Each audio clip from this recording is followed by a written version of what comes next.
We mentioned that Venerable Atisha, in terms of the merit of realization, studied the 3 baskets of scriptures, Vinaya and Abhidharma under his masters, and thereby achieved accomplishment in precepts, concentration, and wisdom. He first accomplished the merit of precepts. In the Vinaya, there are both aspects and principles, accomplishing the supreme individual liberation precept in both aspect and principle. Individual liberation means practicing even a single precept and gaining liberation through that precept. For example, refraining from killing. It brings liberation from killing. How does that bring liberation? Killing causes short lifespan and many illnesses, various untimely deaths and disasters. By not killing, one can be liberated from a short lifespan, illnesses, untimely death, and other such obstacles.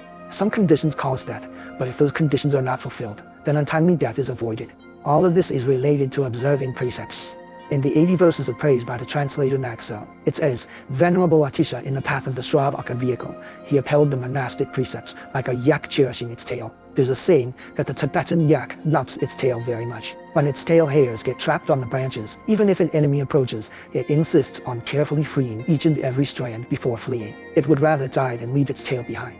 Just like how worldly people love money, there was a greedy man who, even when King Yama sentenced him to be fried in boiling oil, refused to give up. The man still dared to bargain. I want to be dry fried, not deep fried. King Yama says, what's the difference between dry fried and deep fried? The man replied, of course it's different. If I'm dry fried, the oil can be saved and given to me. King Yama sighs, even at death, you're still so attached.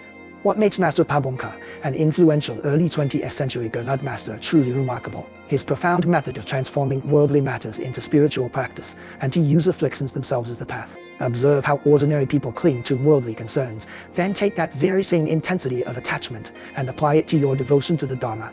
Just as people passionately pursue fame and profit, so should we cultivate that same passionate care for sentient beings and the precious teachings. That feeling is like a yak loving its tail. Use the same heart to cherish every monastic precept. Thus, he clearly shows us the method for precept perfection is simply by loving each precept fiercely. Like Romeo without Juliet, a monk without his precepts cannot draw another breath. As a person obsessed with riches, convinced they can't survive without money. So this is the mindset. Some say upholding precepts is hard, but it's not. Once you grasp this secret, upholding precepts becomes effortless. With this, you uphold the precepts perfectly.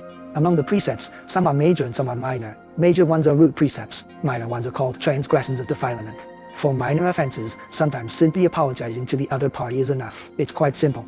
But Venerable Atisha would rather give up his life than commit even a minor offense. He never violated even the easily broken minor precepts, let alone the major training rules. Why didn't he break the root precepts? Because he knew the grave consequences of breaking them and the tremendous merit of keeping them. So, meditating on the faults and benefits is extremely important, as it gives rise to enthusiasm for observing the precepts.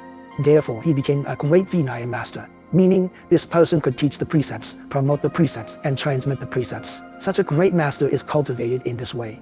Besides having an excellent lineage and deep understanding of the scriptures and treatises, he had inner joy and a powerful experiential sense of observing precepts. He has already conveyed all of this. These show Atisha's achievements in the Vinaya, especially regarding the monastic precepts.